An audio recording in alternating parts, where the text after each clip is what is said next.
everyone, welcome to Voices of Media. It's great to meet you all. This is the third episode of my podcast series, and I'm Wing, a senior at Swinburne University, majoring in Media and Communication. So, the motivation behind this series comes from seeing many of my friends struggle to choose their right career path, so that's how Voices of Media was born. In each episode, I will invite different guest speakers from the media industry to share their real life experiences. I hope this will give you a clearer view of the various jobs that you might want to pursue. Okay, so let's come to our first episode. Today we will have a very special guest. Let's see who she is. Hello, can you please introduce a little bit about yourself and where do you work? Hello, I'm Thanh Nhã, a digital planner at OMD Vietnam. OMD is the most awarded media agency network at Cannes Lions 2023. The agency is a division of Omnicom Media Group, a leading global media agency. Oh, Omnicom, the agency contributes to the success of a chain of global brands such as Chanel or Mercedes-Benz. Can I know how many departments are there in a digital campaign and which department do you work in? OMD has several main departments, including planning, performance, buying, and digital transformation. I work in the planning department. My introduction can tell. Wow, that's impressive. Can you tell us about a day of a digital planner? What do you do? About your project, your client, or your main task? My client is Sanofi, a French multinational pharmaceutical company. I'm in charge of its four sub-brands: Enterogermina, Phosphologel, Telfast, and Azumuk. Being a digital planner at OMD is indeed a dynamic role. I start the day by checking the performance metric of ongoing campaigns and from that drawing insights that need optimization. Then we have daily stand-up meetings with the team to discuss the current status of the project. At midday, I prepare and send performance reports to clients, highlighting key insights and recommending strategic changes where necessary. I also allocate time after that to develop media plans for the upcoming campaign. Main tasks include audience research, media buying, budget management, performance analysis, and strategic planning. The afternoon features external meetings, most often with the creative team or client. At the end of the day, I spend time updating trends in digital marketing and new digital formats to facilitate my planning. Wow, so many things to do. So do you think what key skills are necessary for success in digital planning department? So one of the fundamental skills is the ability to analyze data effectively. Digital planning is highly data-driven, and so understanding key metrics and insights can significantly impact a campaign's success. The ability to look at data and draw insights enables digital planners to make data-backed decisions, optimize campaigns, and more importantly, identify new growth opportunities. Data can be from various sources such as website analytics or social media dashboards. The second one is detail oriented. If you want at least an eligible insight, you need to have an accurate data source. Therefore, being critical and meticulous about the database and Excel stuff to ensure accuracy and avoid discrepancy is of paramount importance.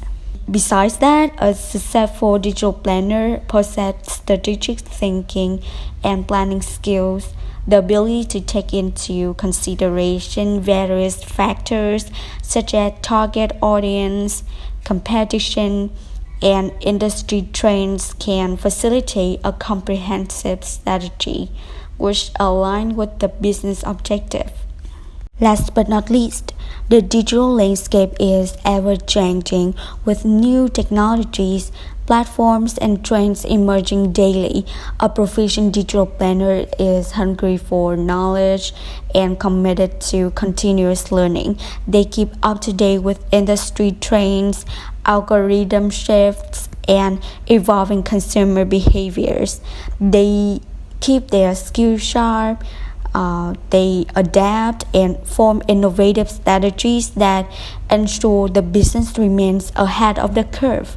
So, some ways to do this are maintaining online certifications like on LinkedIn Learning, Google Analytics, or following the latest industry news from reputable sources like AdAge or Mashable, or attending webinar training sessions through networking sites like LinkedIn.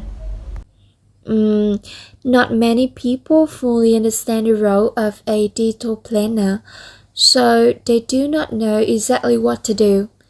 That's why what you have just said is so insightful, Nhã.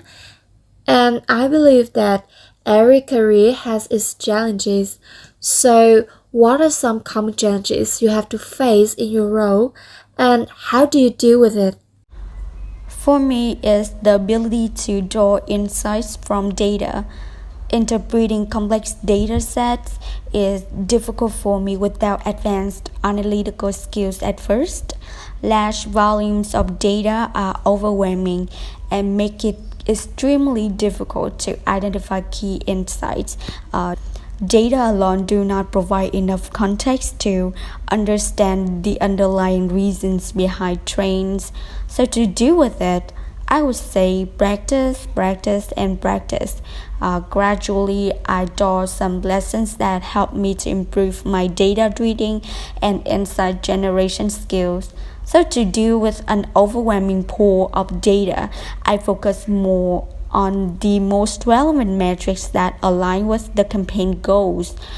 For example, if your campaign is sale oriented, you should aim for KPIs such as click through rate or conversion rate. Yes. Moreover, the challenge of lack of context can be overcome by combining quantitative data with qualitative insights, such as conducting surveys and interviews to gather contextual information that complements the data. So, I would say that a consumer centric approach to deal with my challenge. So, to draw insights from data means you have to expose yourself to numbers every day, right? Do you feel stressed when having to do so?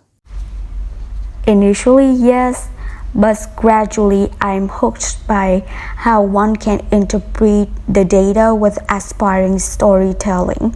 That's the utmost driver of creativity and media. I love that. So, data is not merely about numbers, it's about volume, complexity, accuracy, technology, and time limit.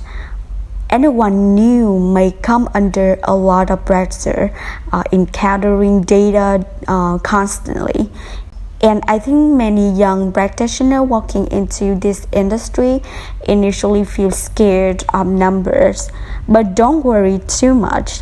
As long as you have a continuous improvement mindset with a supportive work environment, you are undercover. Yeah, I totally agree. So, in terms of your client, as you said, you're in charge of four subprints of Sanofi, which are Interogermina, Phospholugel, Telfast, and Asimuk. So, how do you build and maintain strong relationships with those clients at the same time? Oh, this one is really important. in a client-facing role like a digital planner, building strong relationship with clients is particularly important. First, it's essential to deeply understand their business. Clients seek help from an agency like ours because they face specific challenges such as strategic planning for always-on or tactical campaigns or insights behind low traffic generation. We need to understand the underlying issue driving these challenges so we can offer solutions that truly address their needs and add value to their business. So, for instance, one of our brands was struggling with declining online sales. So, we analyzed the website traffic, customer behavior, and market trends. We identified that their checkout process was cumbersome, I would say, and their promotional campaigns were not effectively targeted.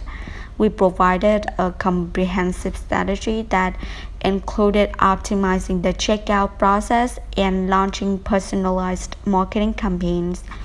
This resulted in a significant increase in their conversion rates and overall sales.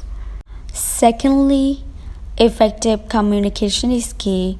I always ensure to keep clients in the loop with regular updates, actively listen to their feedback, and maintain transparency in all interactions.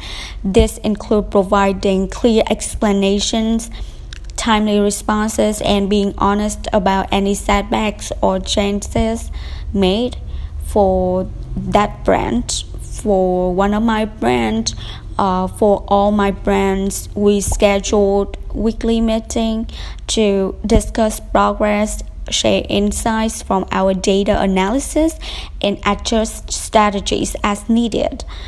These meetings also served as a platform for the client to express their concerns and expectations to ensure that they remained aligned with their goals.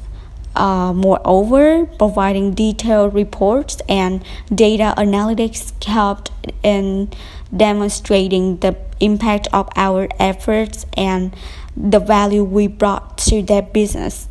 Also, building personal connections and showing genuine interest in their success help foster trust and loyalty.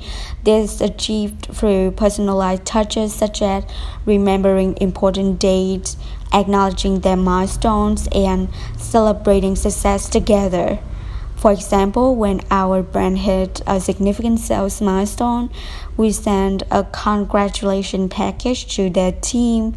So, taking time to understand their preferences and working styles can help to tailor our working style to better suit their needs and expectations. Lastly, being adaptable and flexible. Client needs and market conditions can change rapidly, and be able to pivot quickly and efficiently in response to these changes can make a significant difference. When our brand faced unexpected supply chain issues, we quickly adjusted our campaign strategy to focus more on promoting available products and managing customer expectations. Therefore, we're able to combine a thorough understanding of their business with effective, transparent communication and a commitment to their success.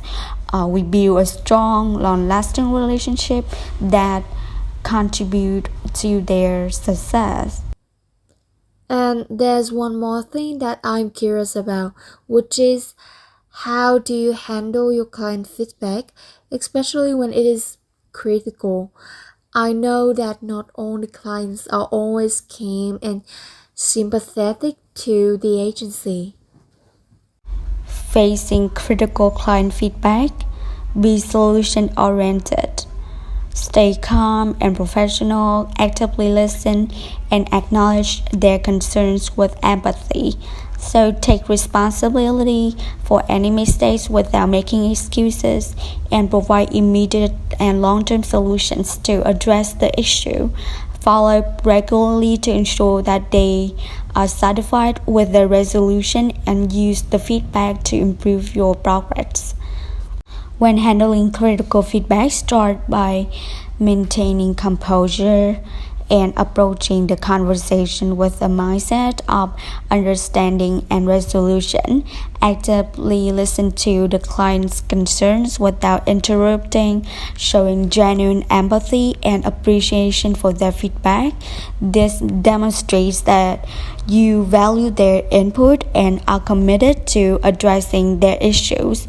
For example, one of our brands in the e-commerce sector was dissatisfied with a recent campaign performance, citing lower than expected engagement and sales.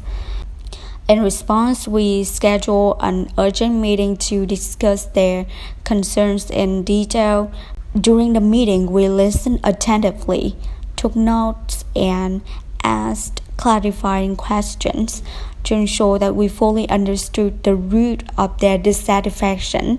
We acknowledged their frustration and apologized for the shortcomings to ensure that they were committed to finding a solution. Taking responsibility is crucial. Rather than deflecting blame, we owned up to the areas where we fell short and reassured them that we would make things right. Following the implementation of these measures, we maintained close communication with the clients to ensure they were satisfied with the changes.